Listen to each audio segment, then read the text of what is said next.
Dans la vidéo précédente, nous avons vu ce qu'était un attribut du sujet.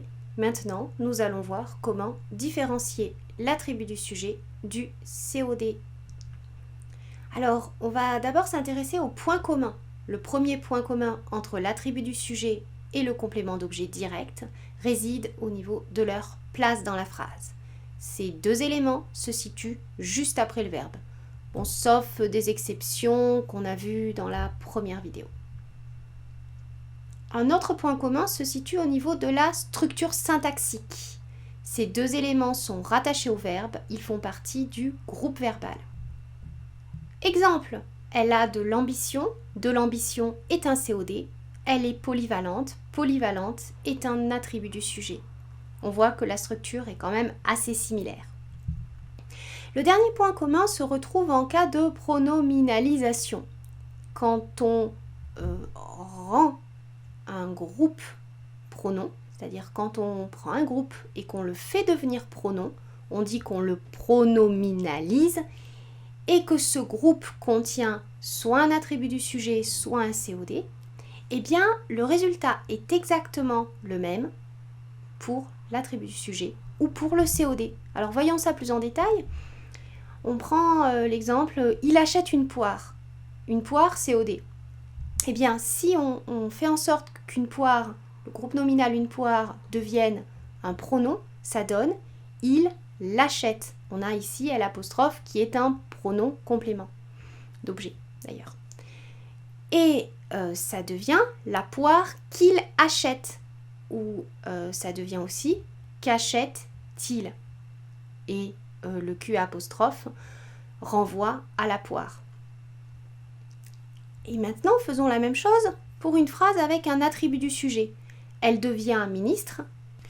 On prend le mot ministre, on le fait devenir pronom, alors qu'au départ c'est un nom. Donc il se met avant le verbe, ça devient elle le devient. Ensuite, on peut dire la ministre qu'elle devient ou que devient-elle. À chaque fois, eh bien, on a que qui est situé avant le verbe et qui est un pronom qui renvoie à ministre. Donc on a le et on a Q' ou que. C'est exactement la même situation que dans l'exemple précédent avec le « il achète une poire ». Alors, quelles sont les différences entre l'attribut du sujet et le complément d'objet direct, du coup ? Alors, la première différence, c'est au niveau de la syntaxe. L'attribut du sujet a une fonction adjectivale, une fonction d'adjectif, tandis que le complément d'objet direct a une fonction nominale, c'est-à-dire de nom.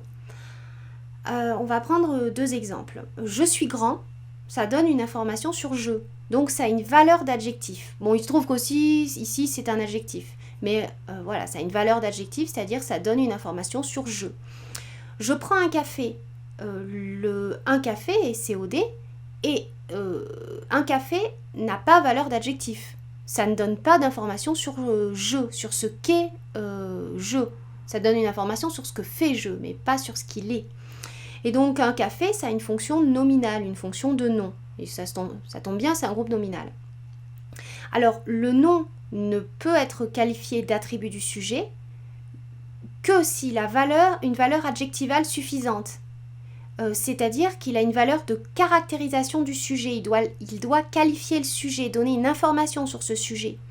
Je prends l'exemple de Mathilde est médecin. Médecin, c'est un nom, mais par contre, il donne une caractéristique de Mathilde. Donc, c'est bien un attribut du sujet. À la différence de l'attribut du sujet, le complément d'objet direct ne permet pas un accord en genre et en nombre avec le sujet. C'est la deuxième différence. Troisième différence, au niveau du type de verbe utilisé. L'attribut du sujet est relié avec le sujet par un verbe, être ou verbe d'état, tandis que le complément d'objet direct se rattache à son sujet avec un verbe d'action. Je reprends exactement les mêmes phrases que tout à l'heure. Je suis grand, eh bien on a le verbe être, tandis que je prends un café, on a le verbe prendre. Dans le premier cas, on a le verbe être, je suis grand, suis, et c'est le verbe être, donc un verbe d'état qui montre quelque chose que l'on est. Tandis que dans le deuxième cas, le second cas, on a un verbe d'action, le verbe prendre. D'un point de vue sémantique, de plus, l'attribut du sujet, même quand il est nominal, c'est-à-dire même quand c'est un nom et non pas un adjectif, il continue à caractériser son sujet comme le ferait un adjectif. Et c'est pas le cas du COD qui, lui, est totalement un complément. Il donne jamais d'informations directes sur le sujet, sur ce qu'est le sujet. Alors, il arrive que l'utilisation d'un verbe d'état prête à confusion en fonction du nom ou de l'expression qui suit le verbe. Alors, on va prendre l'exemple de « elle ressemble à sa cousine », qui est un complément d'objet indirect, et « elle ressemble à une princesse », qui est un attribut du sujet. Alors, en fait, dans la première phrase, « à sa cousine » peut s'identifier en formulant la question « à qui ?» Elle ressemble à qui? À sa cousine. Dans la deuxième phrase, on est tenté de dire qu'à une princesse, c'est complément d'objet indirect. Mais il faut voir que derrière cette expression, il y a une valeur métaphorique, il y a une valeur d'image, et donc de caractéristiques de la personne. C'est un attribut du sujet qui renvoie à l'élégance, à la beauté, à la grâce de la personne désignée par le sujet, peu importe.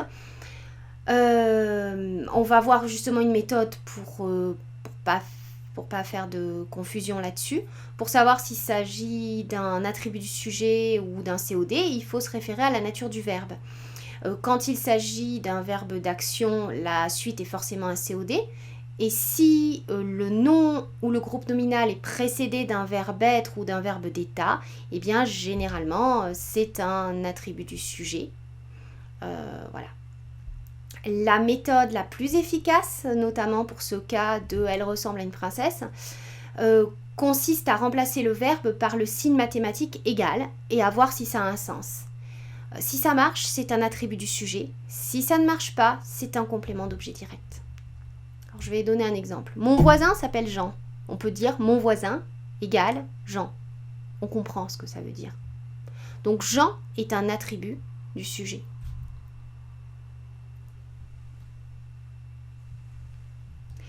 Par contre, si je dis Claude appelle son voisin pour lui emprunter une échelle, eh bien, on ne peut pas dire Claude égale son voisin. On voit très bien qu'il ne s'agit pas de la même personne, donc ça n'a pas de sens.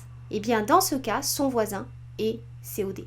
Et on voit bien que dans l'exemple de tout à l'heure, elle ressemble à une princesse, on peut très bien dire elle égale princesse. Donc c'est un attribut du sujet.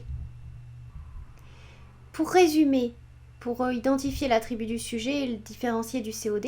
Donc l'attribut du sujet est relié au sujet par un verbe être ou un verbe d'état et il caractérise son sujet même lorsqu'il est nominal. Même lorsque c'est un nom, il a quand même une valeur d'adjectif.